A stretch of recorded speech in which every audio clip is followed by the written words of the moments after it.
پچھلا مضمون یہ تھا کہ جھوٹ کہتے ہیں سچ کا روپ دھار لینے کو۔ مولانا نے یہ بتایا کہ باطل اور کذب اور جھوٹ کو قائم رہنے کے لیے اس بات کی ضرورت ہوتی ہے کہ وہ سچ اور حق کا روپ دھار لے۔ اس میں جو نقطے کی بات تھی وہ نقطے کی بات یہ تھی کہ پورا جو یونیورس آف ایگزسٹنس ہے، اس کا مزاج ایسا ہے کہ اس میں نہ کوئی چیز خارج میں موجود رہ سکتی ہے سچ ہوئے بغیر، نہ شعور میں اپنی جگہ بنا سکتی ہے حق ہوئے بغیر۔ گویا شعور میں آنے کی مستقل شرط اور خارج میں موجود ہونے کا مستقل اسلوب سچائی، صداقت اور حق ہے۔ جھوٹ اور باطل کو اپنی جگہ بنانے کے لیے سچائی کا روپ دھارنا پڑتا ہے، ورنہ وہ سبسٹنس آف کانشیسنیس سے بھی میچ نہیں کر پائیں گے اور سبسٹنس آف ایگزسٹنس کو بھی کوالیفائی نہیں کر پائیں گے۔ واضح یہ تھا مولانا کا مطلب۔ مولانا کی بتائی ہوئی ایک تھیوری جو انہوں نے پچھلے چند اشعار میں بتائی تھی، اور پچھلے چند اشعار میں بتائے گئے اس معنی کا خلاصہ اس شعر میں تھا کہ کار مرداں روشنیو گرمی است، کار دونا کی لہو بے شرمی است۔ کہ جو مرد ہے، مرد کون ہے؟ جو جس کا شعور بھی حق کے ایسنس پر بنا ہو اور جس کا وجود بھی صداقت کے جوہر کی تخلیق ہو، وہ مرد ہے۔ مرد وہ ہے کہ حق اس کا کانسیپٹ بھی ہو، حق اس کا ایکسپیرینس بھی ہو اور حق اس کا سبسٹنس بھی ہو۔ تو ایسے مردوں، ایسے لوگوں کا کام روشنی پھیلانا اور گرمی پہنچانا ہے۔ تو یہاں روشنی اور گرمی کی ورڈز ہیں۔ روشنی جیسے میں نے پہلے تو ایک مرتبہ عرض کیا تھا کہ یہ پورا جو یونیورس ہے، یعنی پورے انفس و آفاق، ان کے دو پولز ہیں، کانشیسنیس اینڈ ایگزسٹنس۔ تو ایگزسٹنس یعنی وجود یعنی زندگی، اس کا اصول اور اس کا جوہر گرمی ہے، اور کانشیسنس اس کا اصول روشنی ہے۔ تو جو مکمل لوگ ہوتے ہیں، جو وجود اور شعور دونوں کی پیورٹی پر قائم ہوتے ہیں، یہ لوگ روشنی پھیلاتے ہیں تاکہ شعور اپنی درست بنیادوں پر قائم رہے، تاکہ شعور پہ وہ اندھیرا نہ غالب آنے پائے جو باطل یا جھوٹ کو چھپنے کی جگہ فراہم کرتا ہے۔ تو اسی طرح ان کا دوسرا کام گرمی پھیلانا ہے، یعنی ہستی اور اس وجود کے آرڈر کو چلتے رہنے کے لیے جس قوت کی ضرورت ہے وہ قوت یہ مرد فراہم کرتے ہیں۔ یعنی یہ جو مکمل لوگ ہیں، یہ کائنات کے شعور میں ہونے کی ضرورت بھی پوری کرتے ہیں اور کائنات کے موجود ہونے کی حاجت کو بھی روادت کرتے ہیں۔ سمجھ گئے نا؟ یہ وہ لوگ۔ اور کار دونا، اچھا مرد کیونکہ تصور کی ایک اصطلاح ہے جمع مرد، اس کا مطلب ہے بہت عجیب سا مطلب ہے۔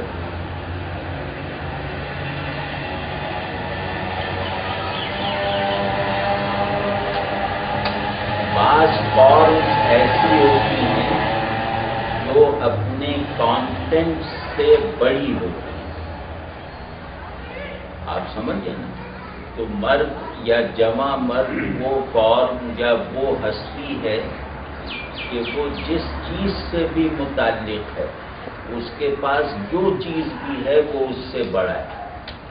تو جمع مرد ایک فورس آف ٹرانسینڈنس کا نام ہے کہ وہ جہاں بھی ہے اس سے بلند ہے، وہ جو کچھ بھی رکھتا ہے خود اس سے زیادہ ہے۔ آپ سمجھیں؟ تو یہ آدمی کائنات کو موجود اور معلوم ہونے کے احوال فراہم کرتا رہتا ہے۔ تو اور جو کار دونا، دونا مردہ کی ضد ہے، دونا کہتے ہیں گھٹیا لوگوں کو۔ تو جو گھٹیا لوگ ہیں، گھٹیا لوگوں کی کیا پہچان ہے؟ کہ ان کے پاس جو کچھ ہے وہ اس سے کمتر ہے، وہ جس جگہ کھڑے ہوئے ہیں اس سے بھی زیادہ اصل میں گرے ہوئے ہیں۔ دونا جسے کہتے ہیں، دون اونچائی کو کہتے ہیں، پستی کو۔ تو کہتے ہیں کہ جو پست فطرت لوگ ہیں، دونا کا ترجمہ ہے پست فطرت، کہ جو پست فطرت لوگ ہیں ان کا کام ہیلا اور بے شرمی ہے۔ یہاں ہیلا اور بے شرمی اپوزٹس ہیں روشنی اور گرمی کے۔ آپ ذرا ان کی قدرت کلام دیکھیے مولانا کی، کہ روشنی شعور کا وصف ہے نا، روشنی شعور کا وصف ہے، لیکن شعور اپنے کمال پہ ہو تو روشنی ہے، اور شعور اپنے زوال میں ہو تو بہانے بازی۔ آپ سمجھیں؟ یعنی ہیلا جو ہے اندھیرا ہے، اور شعور میں ہر چیز ڈے لائٹ میں ہونی چاہیے، کوئی گھماؤ پھراؤ نہیں، کوئی پیچیدگی نہیں، کوئی چھپانا نہیں۔ تو اور بے شرمی جو ہے وہ طبیعت کا تقاضا ہے۔ تو وہ کہہ رہے ہیں کہ یہ ہیلے سے شعور کو کرپٹ کرتا ہے، بے شرمی سے وجود کو پست کر دیتا ہے، یہ جو گھٹیا ہے۔ تو اب اسی بات کو وہ آگے لے کر چل رہے ہیں، اس شعر کی تفصیل اب اگلی حکایت میں بیان کر رہے ہیں کہ اس یہودی بادشاہ کا قصہ جو عیسائیوں سے تعصب رکھتا تھا، اور عیسائیوں کے ساتھ اس کی نفرت اتنی شدید تھی کہ وہ انہیں قتل کرنے کے بہانے ڈھونڈا کرتا تھا۔ یہ اس یہودی بادشاہ کی حکایت ہے۔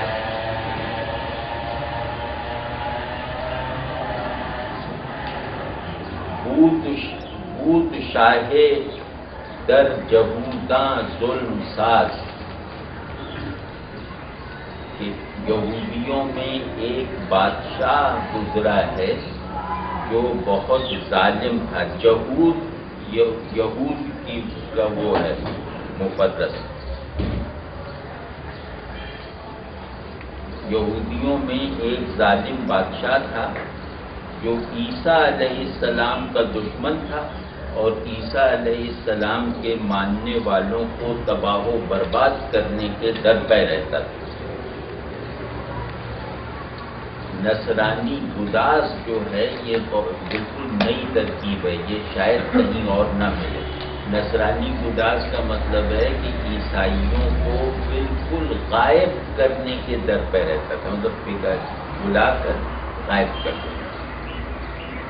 عہد عیسیٰ بودو نوبت آنے ہو، یہ عیسیٰ علیہ السلام کا عہد مبارک تھا جس زمانے میں یہ یہودی بادشاہ تھا۔ یہ عیسیٰ علیہ السلام کا زمانہ تھا، اور یہی زمانہ اس کی بادشاہت کا بھی تھا۔ نوبت ویسے کہتے ہیں باری کو، لیکن یہاں نوبت آیا ہے حکومت کے معنی۔ جانے موسیٰ او موسیٰ جانے او، یہ بادشاہ جو تھا یہ اپنے آپ کو سمجھتا تھا کہ میں موسیٰ علیہ السلام کا محبوب ہوں اور موسیٰ علیہ السلام میرے محبوب ہیں۔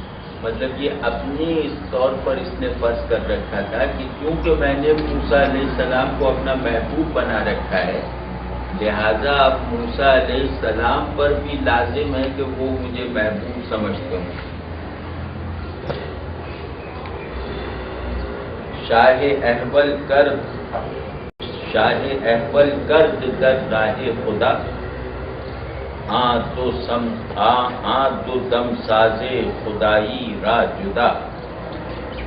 یہ عیسائیوں کا دشمن اور موسیٰ علیہ السلام کے نام پر عیسائیوں کو قتل کرنے والا یہ بادشاہ دراصل احول تھا، بھینگا تھا۔ بھینگا سمجھتے نا، جس جو ایک کے دو دیکھے، یہ بھینگا تھا خدا کے راستے میں، یہ بھینگا تھا۔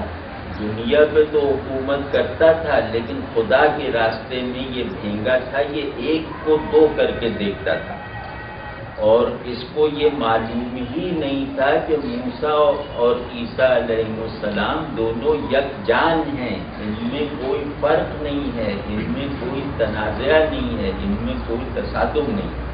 تو کیونکہ یہ حقیقت کو ایک نہیں دیکھ رہا تھا تو اس نے ان کے درمیان جدائی پیدا کر کے اپنی دشمنی کا جواز نکالا، اپنے ظلم کی وجہ نکالی۔ اس میں مطلب مضمون، اب یہ کچھ اشعار آگے چلتے جائیں گے، ان میں شعر بشعر کوئی مضمون کا شفٹ نہیں آئے گا، لیکن کیونکہ ہم یہ دنیا کی بڑی شاعری پڑھ رہے ہیں تو شاعری نام صرف تھیمیٹک ہونے کا نہیں ہے، شاعری اصل میں نام ہے لفظوں میں معجزہ دکھانے کا۔ کبھی وہ معجزہ معنوی اور عقلی ہوتا ہے، کبھی وہ معجزہ جمالیاتی ہوتا ہے۔ تو لفظوں کا اعجاز ہوتا ہے لفظوں پر ایگزاسٹو دسترس، کہ لفظ جو ہے وہ ایک پکے ہوئے پھل کی طرح ایک بڑے ہاتھ میں ہوتا ہے کہ جتنا اس میں رس ہوتا ہے وہ ہاتھ اسے نچوڑ کے دکھا دے گا۔ تو اگر لفظ کے ساتھ کسی شخص کی ایسی مناسبت ہو جائے تو وہ بڑا آرٹسٹ ہے، بڑا شاعر ہے، بڑا ادیب ہے، بڑا زمادار ہے۔ تو مولانا کے یہاں کوئی لفظ بھی مولانا کی اس معنی آفرین گرفت سے نکل نہیں پاتا۔ مولانا جس لفظ کو استعمال کرتے ہیں ایک تو اس کے تمام معنوی امکانات میں استعمال کرتے ہیں، اور دوسرے اس میں کوئی نئی معنوی جہت کا اضافہ بھی کرتے ہیں۔ مولانا جس لفظ کو ایکسپریس ورڈ بناتے ہیں، ایک تو اس کے سارے معنی کو ایک نئی سینتھیسائزیشن کے ساتھ، ایک نئے فیبرک کے ساتھ ایک دوسرے سے مربوط کرتے ہیں، اور اس کے علاوہ اس کو کلی طور پر ایک نئی معنویت کا لبادہ اڑا دیتے ہیں۔ یہ مولانا کا خاص کمال ہے، اور تمام بڑے شاعروں کا خاص کمال یہی ہوتا ہے۔ جیسے یہاں پر مولانا نے یہ کمال دکھایا ہے دمساز، دمساز خدائی،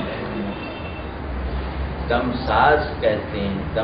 ایک تو دمساز سمجھنا چاہیے کہ جو ایک ہی تنفس سے زندہ، ایک ہی ہستی سے موجود اور ایک ہی تشخص سے معروف، ایک ہی ڈیفینیشن سے ڈیفائن ہوں، ایک ہی اوریجن پر کھڑے ہوئے ہوں، ایک ہی سبسٹنس سے بنے ہوئے۔ آپ سمجھ رہے ہیں، اس کو کہتے ہیں دمساز۔ جو زندہ رہنے کے لیے جس سانس کی ضرورت ہے اس سانس میں بھی مشترک ہوں، موجود ہونے کے لیے جس پہچان کی ضرورت ہے اس پہچان میں بھی مشترک ہوں۔ اس طرح آپ ان پڑھاتے چلے جائیں۔ تو مطلب یہ کہ ان کے درمیان دوئی کا کوئی بھی زاویہ ہمیشہ غلط ہو، ایسے دو آدمیوں کو دمساز کہتے ہیں۔ واضح؟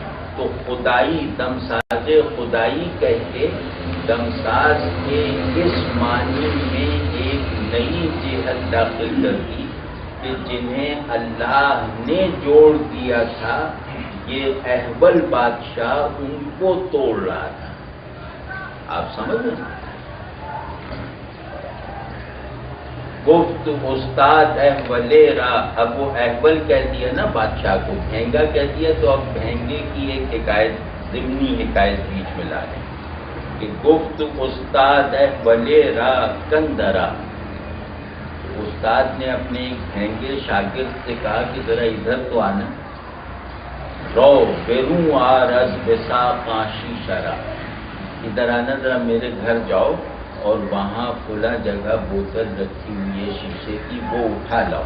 اپنے شاگرد سے کہا، شاگرد بھینگا کیوں درونے خانہ احول رفت دور، شاگرد بہرحال بھینگا صحیح لیکن بے ادب نہیں تھا، استاد نے اس سے کہا تو دوڑا ہوا وہ اس کے گھر گیا۔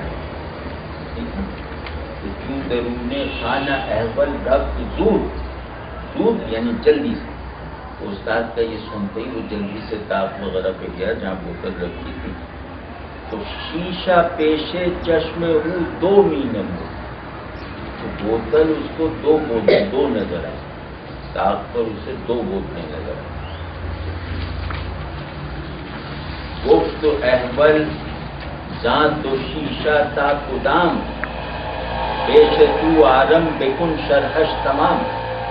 تو اس شاگرد نے کہا کہ استاد جی یہ تو بتائیے کہ ان دونوں میں سے کون سی بوتل چاہیے، ذرا واضح طور پہ بتا دیجیے کہ ان دونوں میں سے کون سی چاہیے، کیونکہ دونوں ایک جیسی لگ رہی ہیں نا، تو کوئی ایسی بات بتا دیجیے کہ میں سمجھ سکوں کہ ان ایک جیسی لگنے والی بوتلوں میں سے آپ کو کون سی بوتل چاہیے۔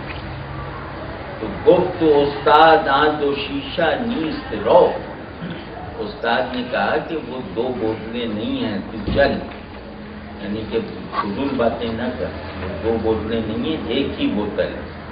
احولی بگزار و افزوں بی مشو، تو یہ بھینگا پن چھوڑ اور زیادہ دیکھنے والا نہ بن، یعنی ایک سے دو دیکھنے والا نہ بن۔ افزوں بی کا جواب نہیں ہے اس میں ترکیب ہے، افزوں بی یعنی جس کا دیکھنا دکھائی دینے والوں میں زیادتی کر دیتا ہوں، ٹھیک ہے۔ تو کہہ رہے ہیں کہ تو یہ سب چھوڑ اور بس وہ ایک ہی بوتل ہے وہ اٹھا لیا۔ گفت اے استا مرا تانا مزن، تو کیونکہ استاد نے کہا نا تو احولی چھوڑ، تو یہ اندھا پن چھوڑ، تو اس نے کہا کہ استاد مجھے یہ سب تانے تو نہ دے بھینگے ہونے کے اور اندھے ہونے کے۔ گفت استا زاں تو یک را بد شکن، تو استاد نے کہا ٹھیک ہے تانا نہیں دیتا ہوں، دو میں سے ایک کو توڑ دو اور جو رہ جائے اس کو لے آؤ۔ کیوں یکے بشکست ہر دو شد چشم، اس شاگرد نے استاد کے حکم پہ ایک توڑ دی تو ایک ٹوٹی تو دونوں نظر سے غائب ہو گئی۔ مرد احول گرددز میلان و خشم، اب دیکھیے جست کتنی لمبی لیتے ہیں، واقعات کو انتہائی عمومی دائرے میں ایک انتہائی عمومی ساخت اور بہاؤ کے ساتھ بیان کرتے کرتے ایک دم جست لینا یہ بہت بڑی بات ہے، اور حکایت نویسی کا کمال ہی یہ ہوتا ہے کہ واقعات کی بناوٹ، واقعات کے ایفیکٹس اور واقعات کے بہاؤ کا انداز آرٹسٹک نہ ہو، ریئلسٹک ہو، یعنی جیسا ہوتا ہے وہ واقعہ اس طرح ہوتے ہوئے دکھا دو، اور اس کے بعد آخر میں اس کا کوئی اینٹی کلائمیکس ایسا بنا دو جس کے لیے اتنی لمبی جست لینی پڑے جتنا فاصلہ باہر کی دنیا افورڈ نہیں کر سکتی، اتنی اونچی جست لیتے ہیں۔ تو وہ جیسے لے لی نا کہ ایک ٹوٹا تو دونوں غائب ہو گئے، ایک دم جست لے کر ایک مورل بیان کیا کہ جو آدمی محبت اور غصے میں، رغبت اور غصے میں بے قابو ہو جائے وہ احول ہی ہو جاتا ہے، یعنی رغبت کا غلبہ اور غصے کا وقوع آدمی کو چیزوں کو اس طرح دیکھنے سے روک دیتا ہے جس طرح کے وہ ہیں، یعنی کیا محبت میرے لیے آپ کو اتنا خوبصورت بنا دے گی جتنے آپ ہیں، غصہ مجھے آپ کے لیے اتنا بدصورت بنا دے گا یا اتنا برا بنا دے گا جتنا اصل میں ہوں نہیں، ٹھیک ہے نا. تو اس کو کہہ رہے ہیں کہ مرد احول گرددت میلان خشم، کہ محبت بھی محبوب کو دو دکھاتی ہے، ایک محبوب جو اصل میں ہوتا ہے اور ایک محبوب جو تصور میں ہوتا ہے. اور محبت اگر درست رخ پر نہ ہو تو تصور والا محبوب باقی رہ جاتا ہے، اصلی والا محبوب چھوٹ جاتا ہے. میلان کا غلبہ جو ہے نا وہ تصوراتی محبوب کو اصل محبوب پر غالب کرنا ہے. محبوب کے تصور کو محبوب کی ذات پہ غالب کر دیتا ہے. اس سے زیادہ بے وقوفی کی بات کیا ہو؟ آپ سمجھ ہیں نا. تو وہ کہہ رہے ہیں کہ میلان و خشم یعنی رغبت اور غصے کا غلبہ، ان دو جذبات سے مغلوبیت آدمی کو بھینگا بنا دیتی ہے. شیشہ یک بو دو بچشمش دو نمود، کہ بوتل تو بہرحال ایک تھی لیکن اس کی آنکھ میں دو بن کر ظاہر ہوئی، شاگرد کی آنکھ میں. کیوں شکست تو شیشہ را دیگر نبود، تو جب وہ ٹوٹ گیا تو کیونکہ وہ اصل میں ایک تھی تو وہ وہی جو بوتل ٹوٹ گئی تو پھر جو اس کے تصور میں موجود بوتل تھی وہ کیونکہ ڈیپینڈنس رکھتی تھی اصل بوتل پر، لہذا وہ بھی غائب ہو گئی. خشم و شہوت مرد را احول کند، غضب اور خواہش کا غلبہ آدمی کو بھینگا بنا دیتا ہے. استقامت روح را مبدل کند، روح کو ثابت قدم نہیں رہنے دیتا. یہ ہے وہ جس کو کہتے ہیں کہ تصوف کے اخلاقی معارف میں سے ایک بڑی معرفت ہے. ابھی عرض کرتا ہوں.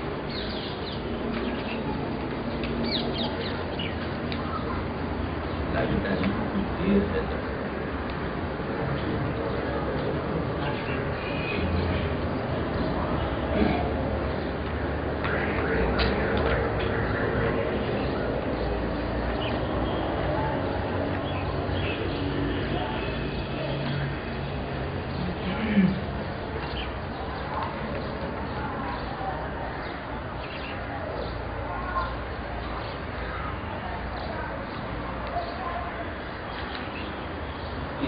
اس کی تنقید میں دو فقرے میں کہتا ہوں اس شعر کو مزید کھولنے کے لیے. تصوف کے ڈسپلن میں آدمی کو اخلاقی وجود مانا جاتا ہے. اخلاقی وجود کے دو اینڈز ہیں، دو متصادم اینڈز ہیں. ایک کو کہتے ہیں نفس، دوسرے کو کہتے ہیں روح. اخلاقی وجود کی خرابی کے تمام اسباب نفس کی تحویل میں ہیں اور خوبی اور تکمیل کا تمام سامان روح کے قبضے میں ہے.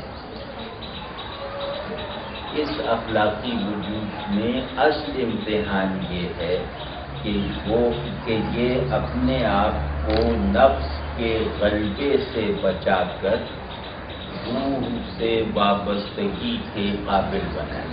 یعنی یہ اپنے ہونے کی بنیاد کو نفس کی بجائے روح پر رکھے. نفس اور روح کا فرق معلوم ہے. نفس وہ طاقت ہے جو آدمی کو دنیا سے متعلق رکھتی ہے. روح وہ قوت ہے جو آدمی کو حق سے وابستہ رکھتی ہے. یہ آسان سا فرق بتا. تو کہہ رہے ہیں کہ اس نفس میں خرابی پیدا کرنے کی سب سے بڑی دو قوتیں غصہ اور خواہش ہے. اس کی ڈسٹرکشن بھی باطل ہے، اس کی کنسٹرکشن بھی باطل ہے نفس کی. تو اس کی ڈسٹرکٹیو فورس جو ہے وہ غصہ ہے، اس کی کنسٹرکٹیو فورس جو ہے وہ خواہش ہے. خواہش سے یہ خود کو کنسٹرکٹ کرتا ہے، خشم سے یہ دوسرے کو ڈسٹرکٹ کرتا ہے. واضح ہے نا. تو اس کی سیلف کنسٹرکشن ہو یا ادر ڈسٹرکشن ہو، دونوں باتیں ہیں. واضح ہے یہ بات؟ تو کہہ رہے ہیں کہ نفس کی جب یہ قوتیں اخلاقی وجود پر اپنا اثر ڈالتی ہیں تو ان کی تاثیر سے روح کی یکسوئی حق کی طرف برقرار نہیں رہ پاتی، یعنی اخلاقی وجود کو اپنے قیام کی زمین نہیں مل پاتی، اخلاقی وجود کو اپنی ہستی کی بنیادی قدر سے وابستہ ہونا میسر نہیں آتا۔ روح را مبدل ہونے کا مطلب یہ ہے کہ روح اللہ کی طرف یکسو ہے ثابت قدمی کے ساتھ، یہ نفس خواہش اور غصے کا ہاتھ لا کر اس کی آنکھ پہ رکھ دیتا ہے۔ واضح ہی چن غرض آمد ہنر پوشیدہ شد، یار میں بھول نہ جاؤں سر۔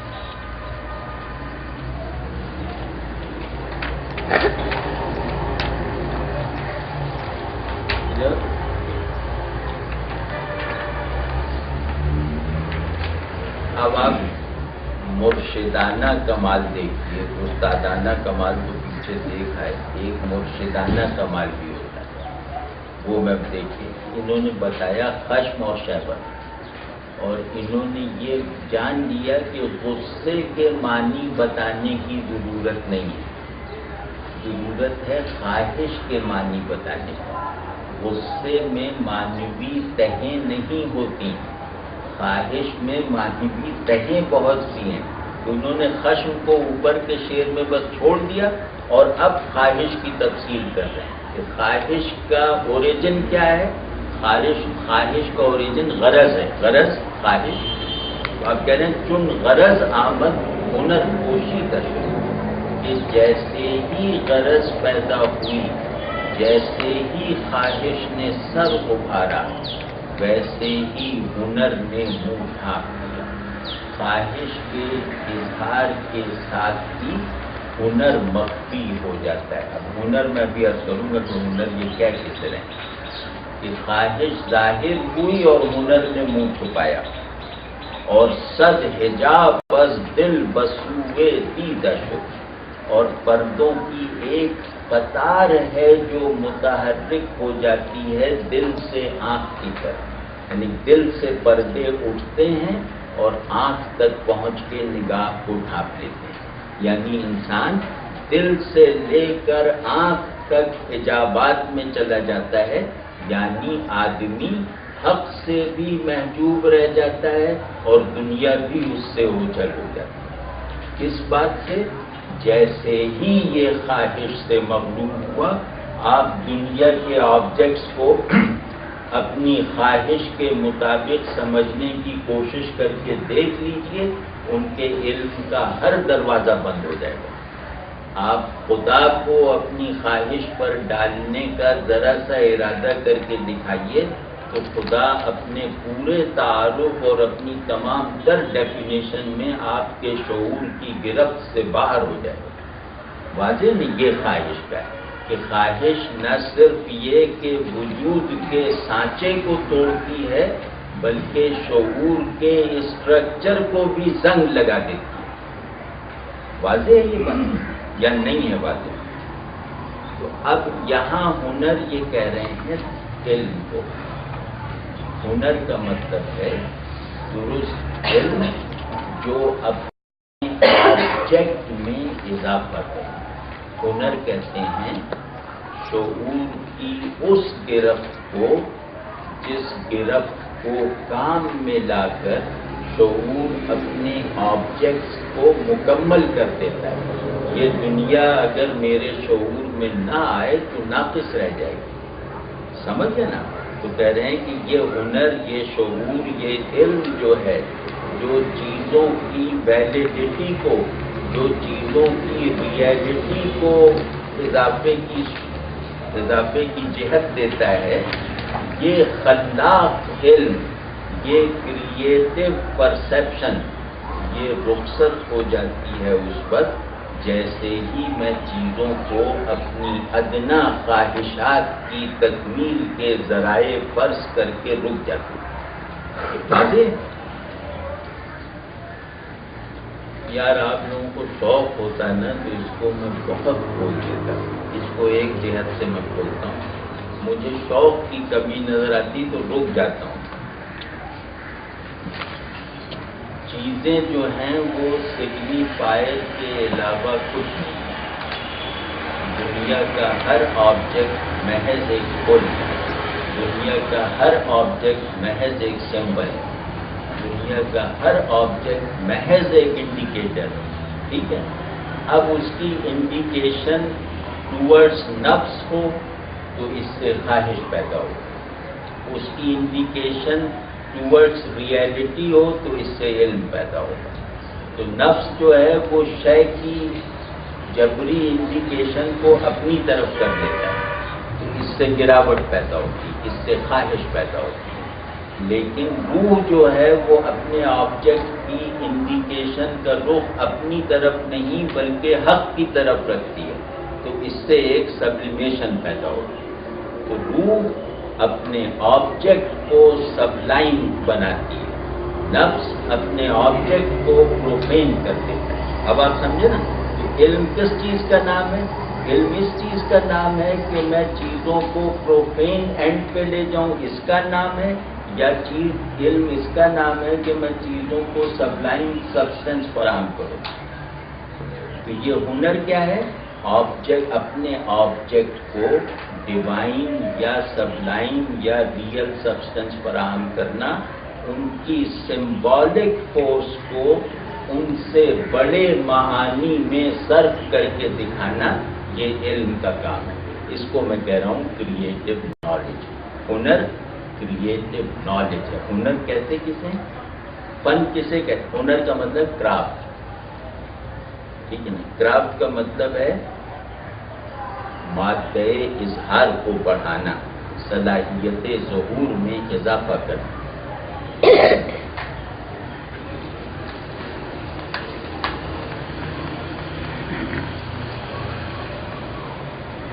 چیزوں میں معنی کا اضافہ ان کے اظہار میں اضافے سے مترادف ہے نا۔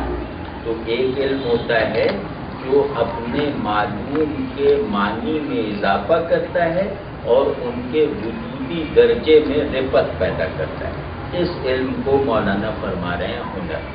واضح ہے یہ بات؟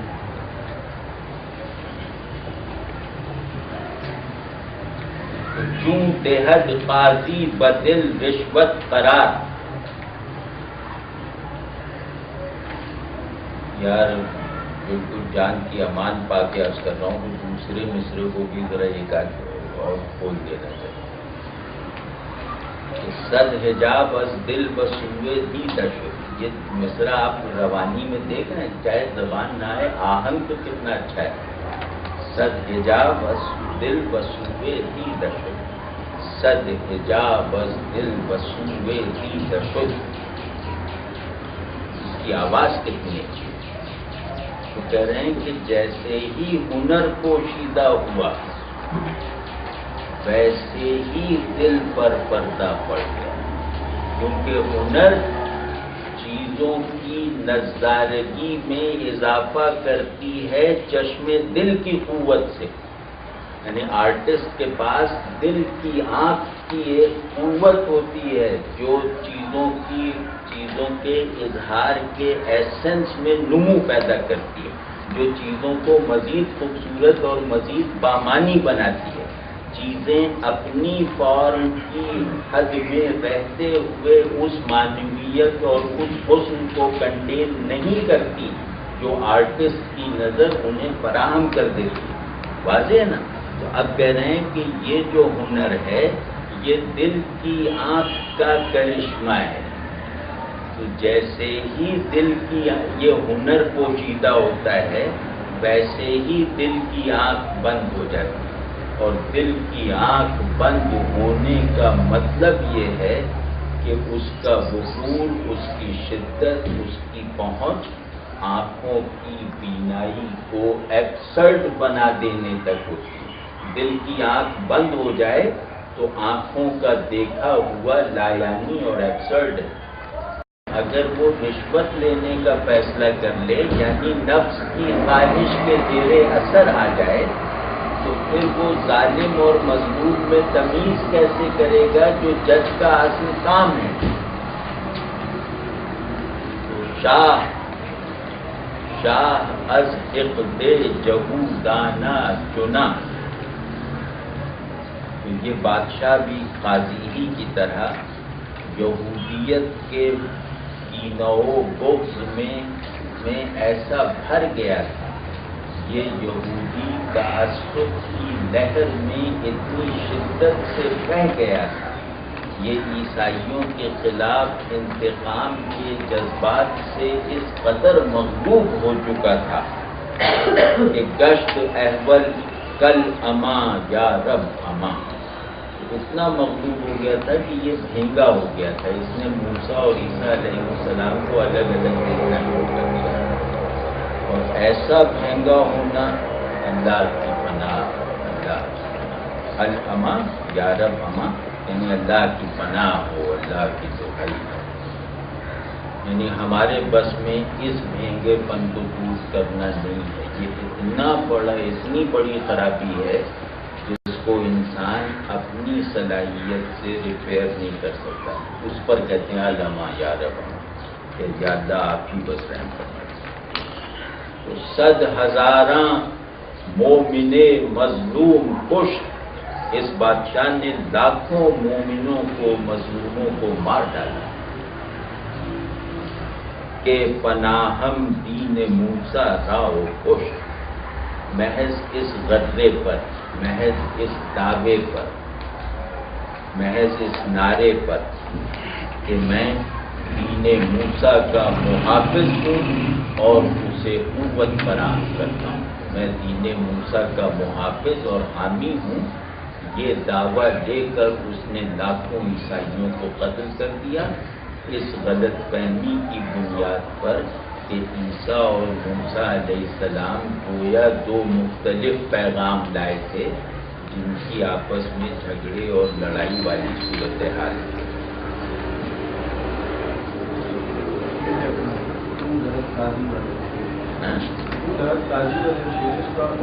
واقعاتی انداز میں بیان کریں، اس میں ہنر سے یا علم سے جو تعلق ہے، قاضی شعور ہوتا ہے یا عقل ہوتا ہے، اس ریفرنس سے بالکل ہنر کہتے ہیں آبجیکٹ پر تصرف ہو، تو علم کے اندر جو آبجیکٹ پر تصرف کی جہت ہے نا، وہ قاضی میں زیادہ اچھی طرح کیریکٹرائز ہو جاتا ہے۔ قاضی کا سمبل یہ ہے کہ مطلب جو شعور ہے یا جو ہنر کے وصول کا ذریعہ ہے، جب وہ رشوت قبول کر لیتا ہے خشم و شہوت سے، اس کے اندر خرابی پیدا ہو جاتی ہے۔ ہاں یہ بھی دے سکتے ہیں، لیکن لفظوں میں اس کے گنجائش نہیں، بالکل واقعات قاضی کے بدل رشوت خراب۔ تو مجھے جو ہے وہ مجھے یہی صفحے ملے تھے،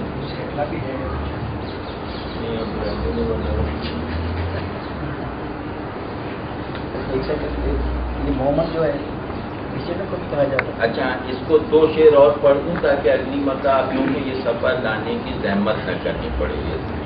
تو اگلی حکایت اسی تسلسل میں ہے، یہ ضمنی عنوان ہے کہ حکایت وزیر بادشاہوں مکر او در تفریق سرسایاں، کہ بادشاہ کے ایک وزیر کا قصہ جو عیسائیوں میں تفریقہ پھیلانے کا منصوبہ لے کر نکلا تھا کہ عیسائیوں کو آپس میں لڑا کے ختم کر دیا۔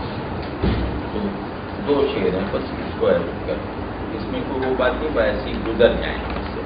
شیخ وزیر داشت رہزن عشوت، کہ اس بادشاہ کا ایک وزیر تھا جو حق کے راستے پر چلنے والوں کا دشمن تھا اور مکار اور فریبی تھا۔ رشوت کہتے ہیں میٹھا بن کر کڑواہٹ ملا دے۔ رشوت کا مطلب ہے کہ دھوکہ دے کر باطل کی طرف حق کا دھوکہ دے کر باطل کو قبول کروا لینا، جو بہت میٹھے بن کر آپ کو حق سے ہٹاتے ہیں اور باطل کی گود میں ڈالتے ہیں، اس کو کہتے ہیں عشوت۔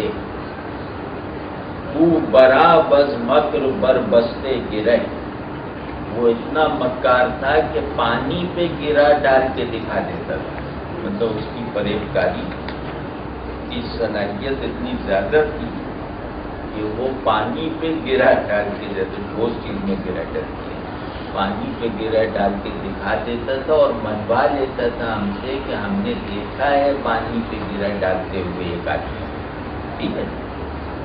گفت ترسایاں پناہ جاں کنن،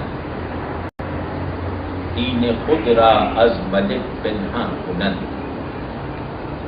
تو اس نے یہ تجویز دی کہ اگر عیسائی اپنی جان بچانا چاہیں تو انہیں اپنے دین کو بادشاہ سے چھپانا چاہیے، اگر وہ اپنا دین ظاہر کریں گے تو مارے جائیں گے۔ تو آگے چل کے یہ بتائے گا کہ یہی نصیحت یہ جا کے عیسائی بن کر عیسائیوں کو کرتا ہے کہ تم لوگ عیسائی کہلانا چھوڑ دو، تم لوگ مسیحیت کا اظہار چھوڑ دو، میں تمہیں اندر اندر تربیت دیتا ہوں۔ آگے آپ دیکھیں گے تو یہ حکایت بہت مزے کی ہے، اور یہ مثنوی کی بہترین حکایتوں میں سے ایک ہے جو آخری بار انشاءاللہ آئے گی۔